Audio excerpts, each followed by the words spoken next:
Welcome back to the Be Her podcast with me, Deb D. What an absolute delight to connect with you again in the realm of women and our stories, our intuitive wisdom, and our heroine moves.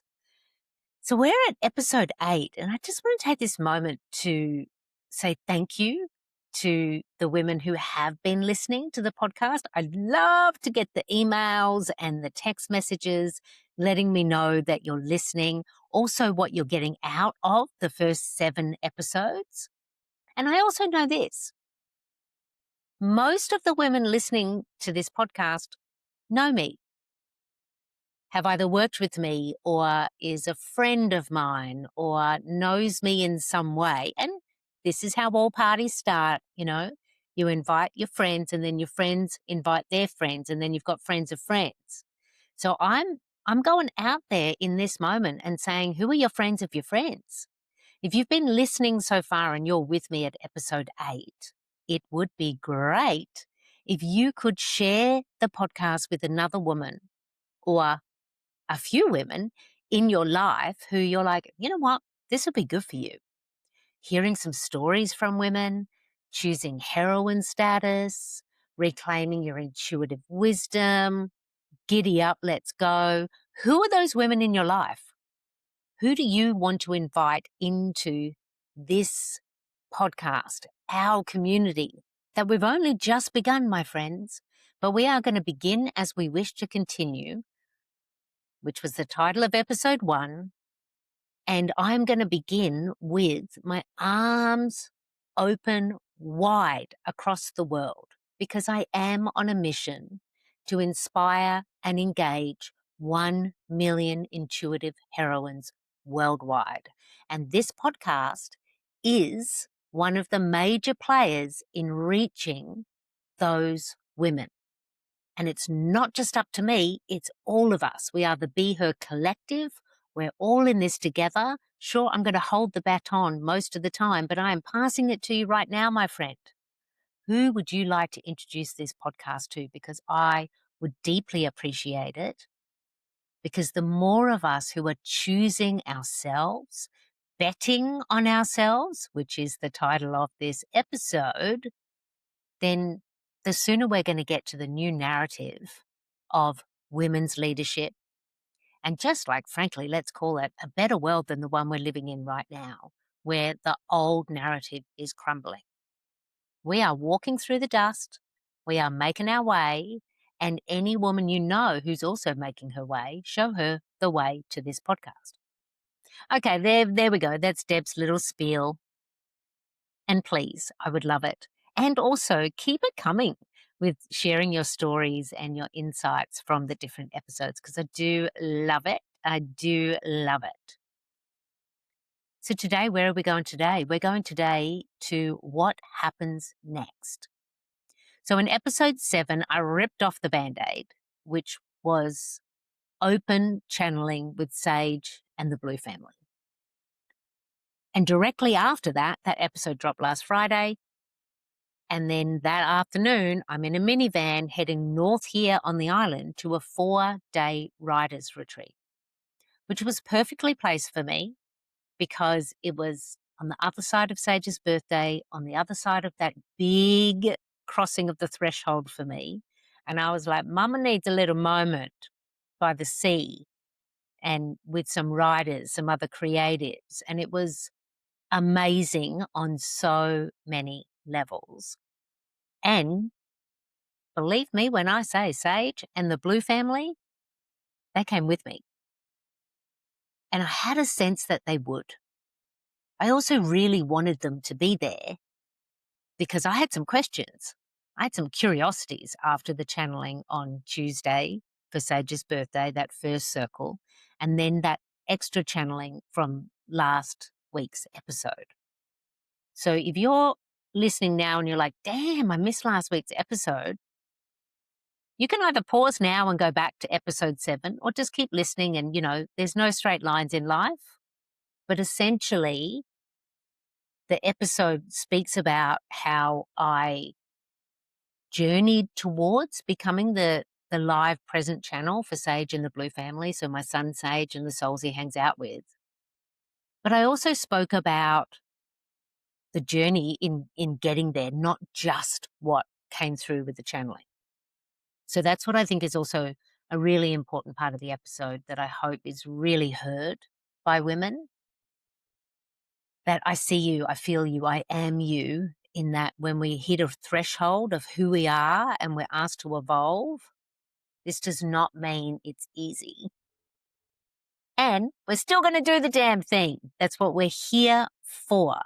We are not going to stay stuck. We are dancing on the shifting carpet, my friends.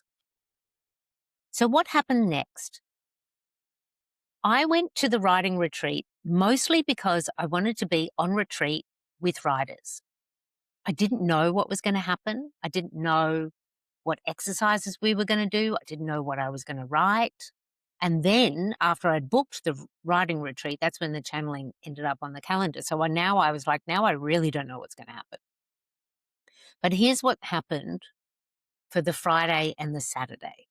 So I turn up Friday afternoon and then into the Saturday. So the first day and a half.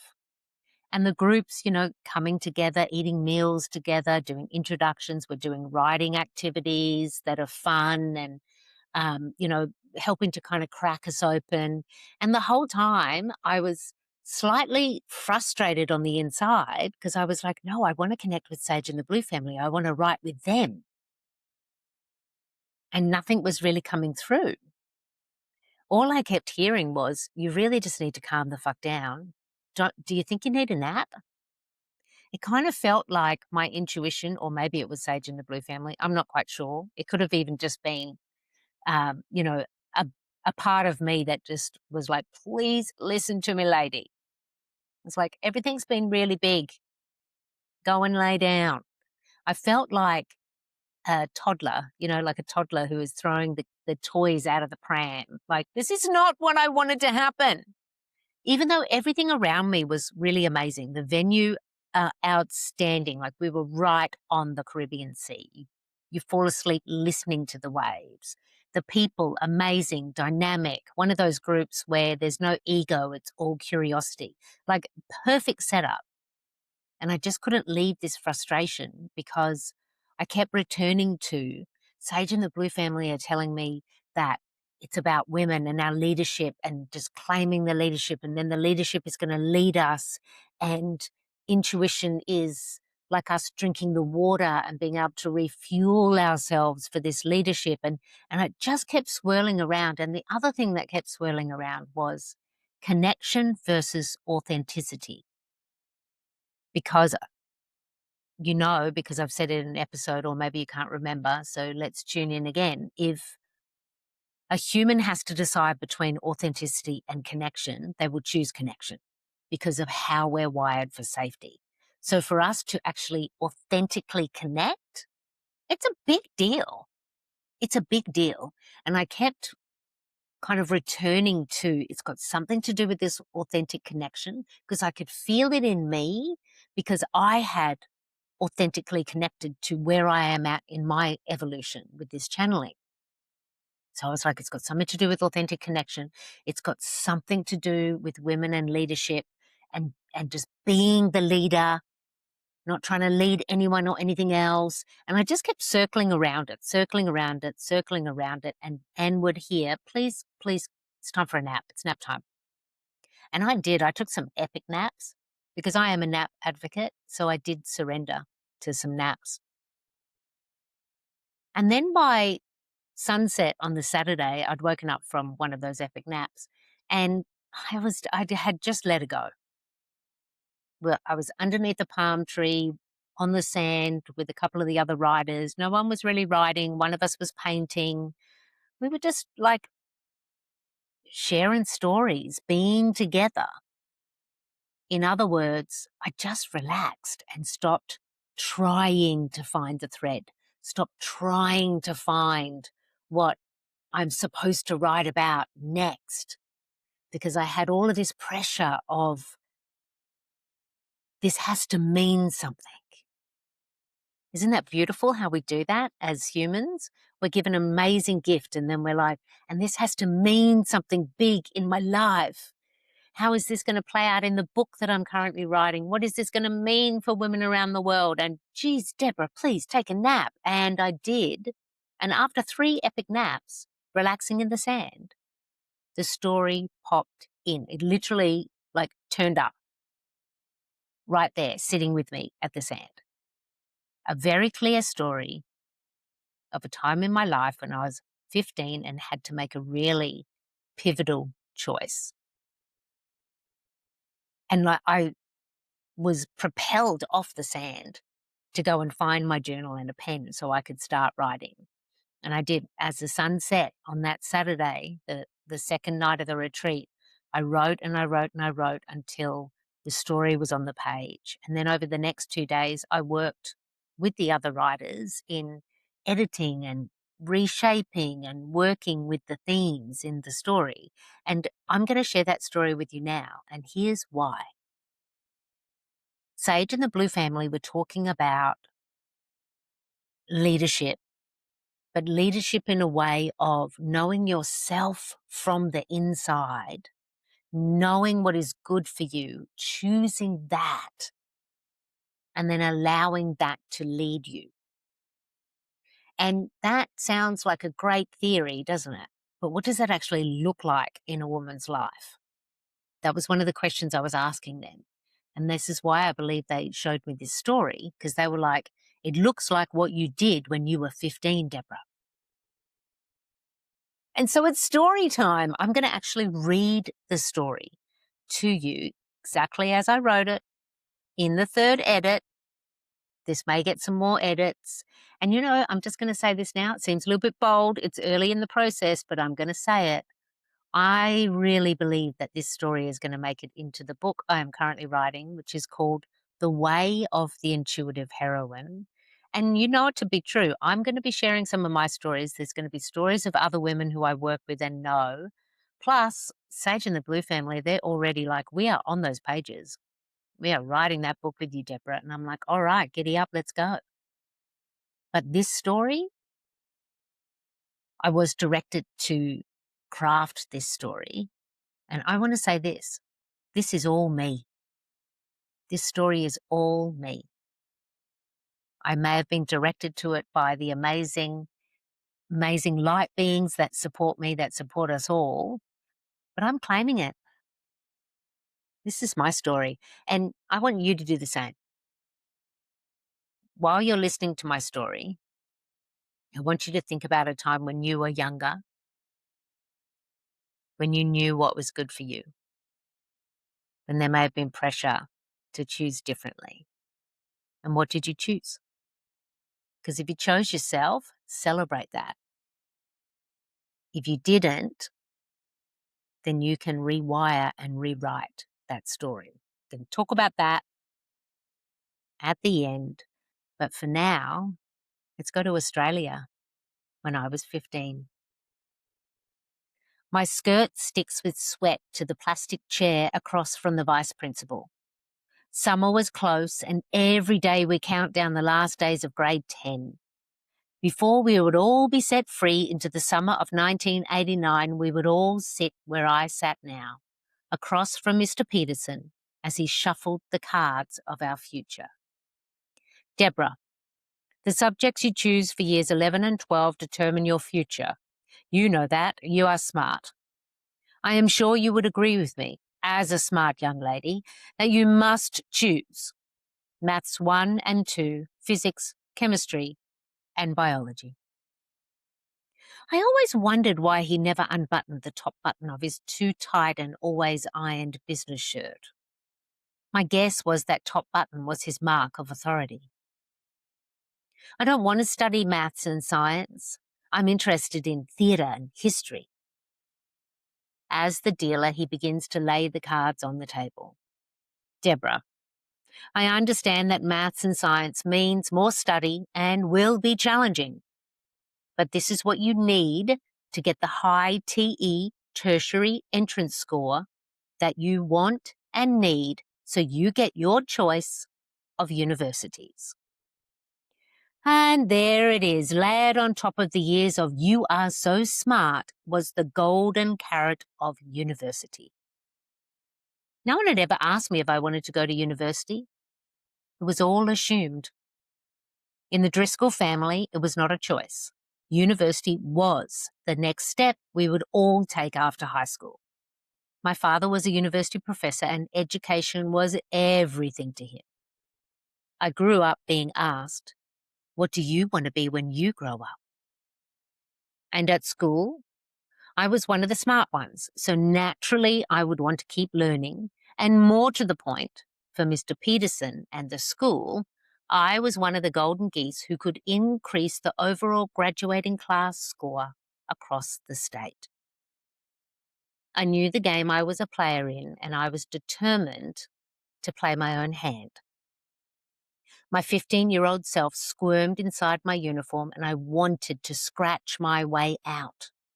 For years, I had been placed in the higher class, given extra homework, challenged to do more than the others, expected to excel. I was smart enough to know that physics, chemistry, and complex numbers were not my destiny or desire. I wanted to be closer to people, to crawl inside their stories, to learn about humans, how we hum and heal, and what our history could tell us about our future. I'd choose my play and lay my cards on the table. I choose theatre and history. I'll give you biology, but absolutely no maths at 1 or 2. I choose general maths. Mr. Peterson takes a shallow breath and adds his dealer chips to the table. "Deborah, by not choosing math 1 and 2, you are making a costly mistake. General math is not weighted heavily enough and will limit your future choices." I knew I wanted to study theatre and stories, and I knew I needed a score of 900 or more to get a place in my first choice university. I knew this because I had done the research to learn exactly what my dream needed. I consider my play. Okay, if I don't do maths 1 and 2 and choose general maths, what will that do to my score? You will not break 900. Mr. Peterson, not knowing my dream, has just made a killer move. I hold my cards close to my chest. Damn, that top button was winning. Not that I told him that. There was no way I was going to show my hand. I know the choice is mine, and I feel a sure strength rise from feet to crown. I know my best play is to bet on myself. I sat in the strength and the sweat and allow my smarts to do what they do best. Find a solution. The silence stretched. I am sure Mr. Peterson thought I was about to fold my hand. I was not. "Mr. Peterson, what happens to my score if I take general maths and I ace every test? What's possible if I get 100% across every assessment for the 2 years until graduation?" I don't know, Deborah. No one has ever done that. The solution snaps into place and I lay my cards open on the table. Well, that is exactly what I would do then. "I think you are making a mistake, Deborah." "I don't, Mr. Peterson." I lay the cards on the table, pick up my chips and exit before he has the chance to remind me that the house always wins. 2 Deborahs walk out of the vice principal's office that day. The Deborah who would fret for 2 years that the man was right, the house would win, and I had made a life-altering mistake. And the Deborah who knew herself to be strong, savvy, and a smart woman who was her safest bet. I let that Deborah keep walking, and with each step I determined that my fate was my game to play. The summer of 1991, the graduating class of Yeppoon High wait for the white envelopes with the official state stamp to land in mailboxes. The day arrives. Word travels around town that the letters were dropping and TE scores were opening doors or slamming them shut.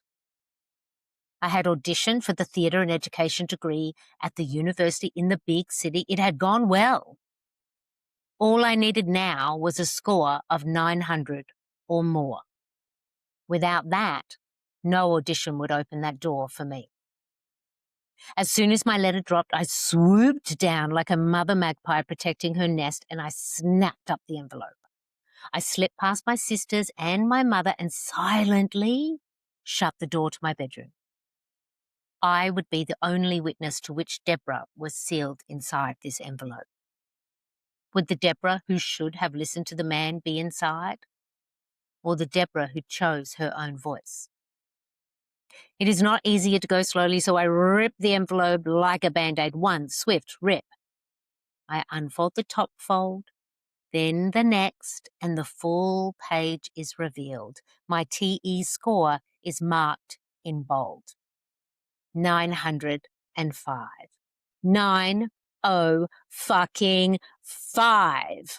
First I scream, then I squeal, and then I smirk.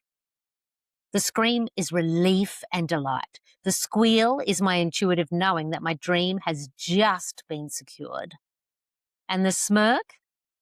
That is reserved for Mr. Peterson. School was still in session as the younger grades waited out their summer release, and I knew exactly where Mr. Peterson would be. He would be in his square office, shuffling the fates of students under the squeaky ceiling fan. I made my own appointment to see Mr. Peterson that week. My smirk strutted into his office as I fanned my face with my 905. I didn't expect praise or acknowledgement, and I didn't get it. I had aced every test, and more than a solid 100%, I had aced the state in general maths. This is what cracked my 900-plus score. I had found my own way to what I needed. I knew he could see that, and I knew he could not see me. He did not see a young woman winning. He saw the house lose and his cards fall.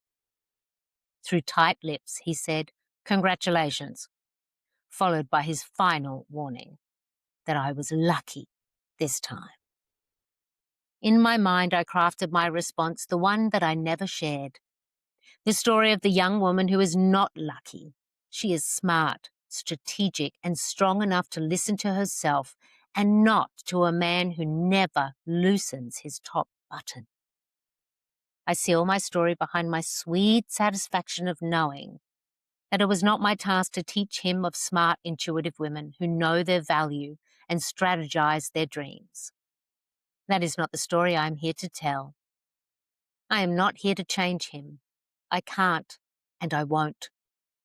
I'm here to transform me and the women who are learning to listen to themselves.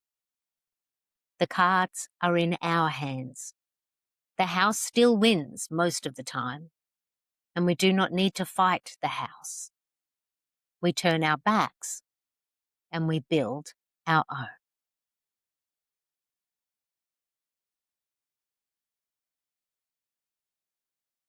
Little 15-year-old heroine Deb.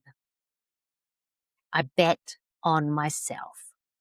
Now, admittedly, Mr. Peterson used to just really piss me off, and I didn't want him to win. I also really didn't want to study physics and chemistry and that hard maths. I was like, no, I know what I want. And also I remember the pressure of being in that room that day because Mr. Peterson had all the power and he knew it. Does that sound familiar, my wonderful women friends? Being in a situation where the other, often an institution, a system, or a man, has the power because it's been given to them. And you are there, connected to your power or not. Now, you know me, I am an honest woman. I'm going to tell you, there's some times where I didn't completely bet on myself. There's those stories there too.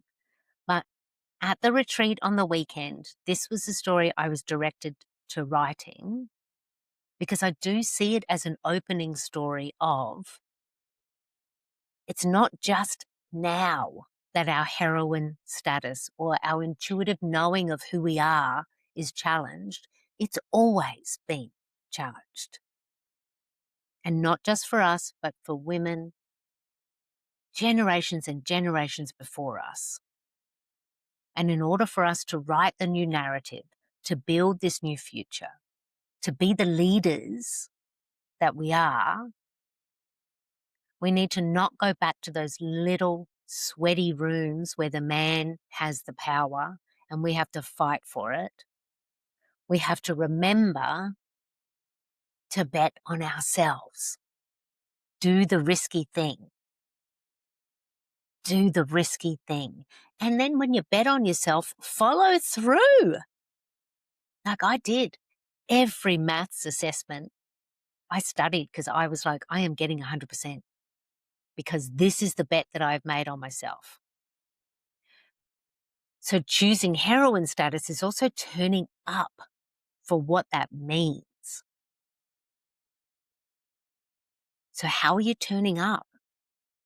Like there's some days where I know it that I'm not fully turning up for myself. And then there's other days where I know I am. I know the difference. And when we know the difference, then we can make the choice that feels good. Because what is coming through now, not only through me, Sage and the Blue Family, this podcast, the Be Her Collective, but it's coming through so many channels. If you listen, you'll hear it. It's coming through so many channels.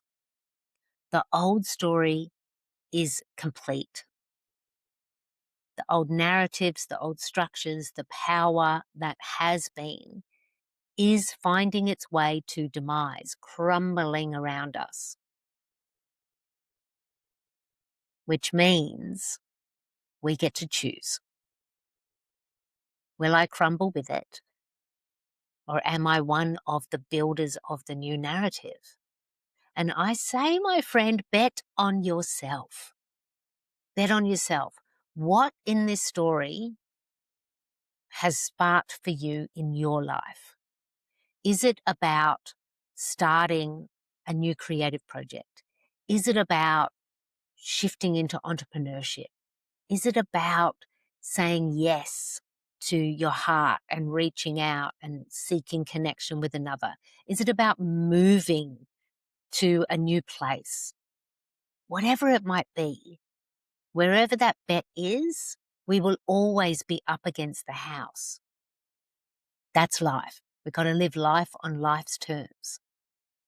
You can choose to be the heroine at the table with your cards in your hand and choose to bet on yourself. Because that story, I hadn't thought about that story for years. It'd been a while. I think it might have come up in my teaching at some point, but I hadn't spent a lot of time with it. And when I was living it, I felt it when I was living it, but then I just kept kind of living on. I didn't add up the chips I had on the table of these choices we make in life where we choose ourselves, we choose to bet on ourselves, because that's what heroine status is. When you choose you as the main character, you don't give that away to somebody else in the scene. You are the heroine. You are the main character. And this is something else that Sage and the Blue Family were really clear about. We want you talking more about women and leadership, Deborah. We really like it when you do that. And then they said, and this is why you have the Be Her Collective, because it's more than intuitive wisdom. It's intuitive wisdom and then women choosing to return to heroine status, because that's leadership for you. And once you're in leadership, once you are a leader of your own life and your own story, then from that position, you will be led to what? comes next. Yes, I want to hear what is coming next for you. I want to hear how this episode lands. And please share it with another woman who is needing some inspiration, looking for some guidance, wants to connect with some new women and their stories. Please, please. And connect to yourself and what's next for you. Because that's true about all of our lives. We're the creators, we're the storytellers. What story are you currently telling? And let me tell you, as we are moving along in the Be Heard podcast landscape, there are some other women who are going to join me, just like Jessica did in an earlier episode, to tell their story. And here's the deal, my friends. It doesn't have to be a story of a woman who has made it to intuitive heroine status. Jessica has, absolutely inspirational. If you haven't heard Jessica's episode, please go there now and listen to Jessica's story. But I'm also interested in the stories of the women who are at the point of choice. They're choosing themselves right now. What does that bring up for them? I'm interested in the stories of the women who, for reasons outside of themselves, it was really hard to tune into their intuition or their heroine status. I'm interested in all of those stories. So all of those stories are coming up. They are coming up. And more stories about intuitive you, heroine status, and us being the women of the new generation, because that's exactly what we're doing. We're rewriting stories right now. And so if you have been reminded of a story when you're younger and the house won, where you didn't bet on yourself, you can rewrite that story right now and affirm to yourself that next time you are going to bet on yourself, despite how risky it may feel. It's time, women, for us to bet on ourselves.